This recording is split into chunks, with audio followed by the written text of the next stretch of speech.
नमस्कार, आप देख रहे हैं चैनल इंडिया छत्तीसगढ़। खबरों में लगातार बने रहने के लिए सब्सक्राइब करना ना भूलें। चैनल इंडिया छत्तीसगढ़ सिर्फ यूट्यूब पर। बढ़ते हैं खबरों की तरफ। जगदलपुर का पुराना स्कूल विवेकानंद स्कूल इन दिनों अतिक्रमण की मार से जूझ रहा है। निगम के एक फैसले ने सदियों पुराने स्कूल को चिंता में डाल दिया है। इस स्कूल ने असंख्य प्रतिभाएं दी हैं और वे प्रतिभाएं देश विदेश में अपना नाम रोशन कर चुकी हैं, मगर आज स्कूल के मैदान का लगातार अतिक्रमण हो रहा है और इस अतिक्रमण से स्कूल की चिंता बढ़ना स्वाभाविक ही है। प्राचार्य मनीषा खत्री ने बताया कि पहले इस स्कूल के पार्क का अतिक्रमण हुआ, जिससे बच्चे पार्क को भूल गए। अब यहाँ सार्वजनिक शौचालय के बनने से इसका एक बड़ा हिस्सा खत्म होने की आशंका है। जाहिर है बच्चों के खेल कूद के लिए जगह ही नहीं बचेगी और लगातार होने वाले अतिक्रमण से बच्चों के सर्वांगीण विकास पर असर पड़ेगा। अगर यह सार्वजनिक शौचालय बन गया तो बच्चों के मैदान भी नहीं बचेगा। अपनी आशंका बताते हुए प्राचार्य मनीषा खत्री ने ये बातें कही। पहले भी हमारा जो विवेकानंद स्कूल 1905 का है, तो एक दशक से ज्यादा हो गया है और बहुत बड़ा ये एरिया था।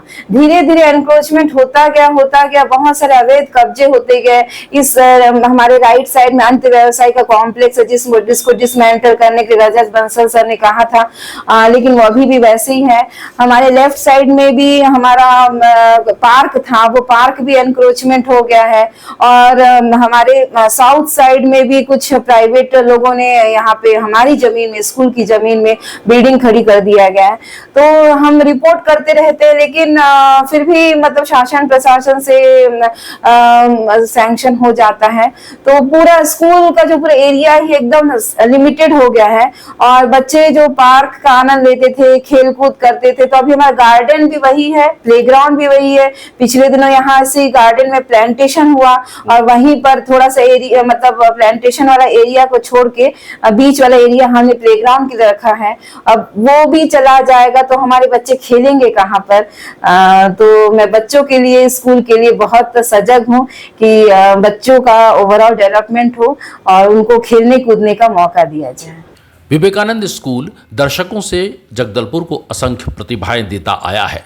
बनने वाले सुलभ शौचालय से स्कूल का मैदान प्रभावित होगा और स्कूल के लिए मैदान की जरूरत क्यों है, इस बारे में प्राचार्य मनीषा खत्री ने बताया।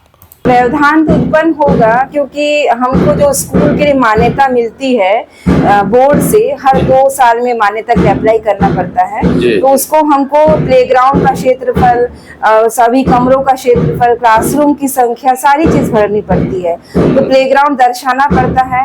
फिर अभी हमारा स्कूल जो पीएम श्री योजना के तहत केंद्र में प्रपोजल गया है, उसमें भी हमको प्लेग्राउंड के बारे में पूछा गया। तो जब भी किसी तरह की मान्यता लेनी होती है तो हमको प्लेग्राउंड दिखाना पड़ता है और राज्य शासन के निर्देश के अनुसार स्पोर्ट्स पीरियड हर दिन बच्चों के लिए रखना है। तो हमारे टाइम टेबल में भी इस बात का मेंशन है।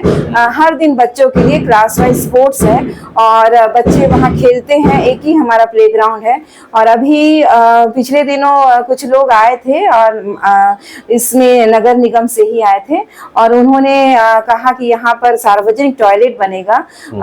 तो उसमें बात हुई थी कि जो कोने एकदम कॉर्नर का पोर्शन है उसका थोड़ा सा पोर्शन लिया जाएगा। हमारा वॉलीबॉल ग्राउंड और बच्चों का ग्राउंड सुरक्षित रहेगा। लेकिन कल ही मैंने देखा कि कुछ लोग आए थे और उन्होंने मार्किंग करके गए, तो हमारा जो वॉलीबॉल ग्राउंड है उसके अंदर तक का कवर कर लिए हैं और बीचों बीच वो टॉयलेट का उन्होंने मार्किंग किया है, कॉर्नर को छोड़ दिया है। तो इससे हमारा पूरा बच्चों का ग्राउंड नष्ट हो जाएगा, खराब हो जाएगा और बच्चों का जो ऑलराउंड डेवलपमेंट के लिए स्पोर्ट्स भी जरूरी है, खेलकूद के साथ साथ पढ़ाई भी आवश्यक है। तो बच्चे खेलकूद से महरूम हो जाएंगे और आपको मालूम है कि हमारे बच्चे जो है वो समय समय पर विभिन्न इस तरह के राष्ट्रीय और नेशनल इंटरनेशनल लेवल पे अपना प्रतिभागिता देते हैं। पिछले बार तनुप्रिया दत्ता अबू धाबी में पूरे छत्तीसगढ़ को रिप्रेजेंट की।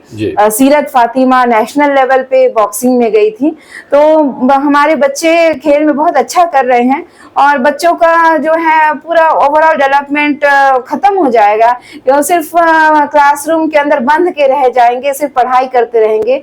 और जो NEP का भी जो हमारा मिशन है कि बच्चे खेल कूद में, सांस्कृतिक कार्यक्रम में, एकेडमिक में, स्किल्स में, सभी में पारंगत रहे, तो वो NEP का जो मिशन है वो भी हमारा फुलफिल नहीं हो पाएगा।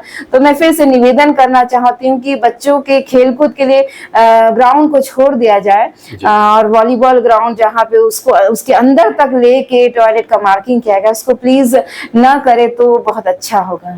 1000 से अधिक बच्चे फिलहाल इस स्कूल में अध्ययनरत हैं और हिंदी मीडियम भी अब प्रारंभ हो चुका है। आने वाले समय में बच्चों की संख्या का बढ़ना स्वाभाविक है, मगर साल दर साल इसमें होने वाले अतिक्रमण ने इस स्कूल की गरिमा को चोट पहुंचाई है, साथ ही हजारों बच्चों के भविष्य दांव पर रख दिया है। अभी वर्तमान सत्र में हमारे स्कूल में लगभग 1000 बच्चे अध्ययनरत हैं और दिनों दिन ये संख्या बढ़ती जा रही है। और इस वर्ष से इस स्कूल में हिंदी मीडियम शाखा भी प्रारंभ किया गया है। हिंदी मीडियम शाखा सुबह की पाली में लग रही है और अंग्रेजी मीडियम का स्कूल डे शिफ्ट में लग रहा है। तो हिंदी मीडियम में अभी क्योंकि इसी साल स्कूल स्टार्ट हुआ तो थोड़े कम बच्चे हैं, धीरे धीरे बच्चों की संख्या और बढ़ती जाएगी। तो अगले साल अपेक्षा है कि लगभग हमारे पास 1600 बच्चे होंगे और उनके लिए एकमात्र ही हमारा ग्राउंड है खेलने के लिए। और धीरे धीरे वो एनक्रोचमेंट बढ़ते ही जा रहा है। पहले हमारा गार्डन गया और अभी हमारे पास एक प्ले ग्राउंड है जिसके साइड्स में हमने गार्डन की तरफ इसको डेवलप किया, प्लांट्स लगाए हैं ताकि हमारा वातावरण हरा भरा रहे। और उसमें भी अगर टॉयलेट बन जाएगा तो बच्चे लोग के लिए खेलने के लिए बहुत मुश्किल हो जाएगा और बच्चों का जो सर्वांगीण विकास है उससे वे वंचित रह जाएंगे।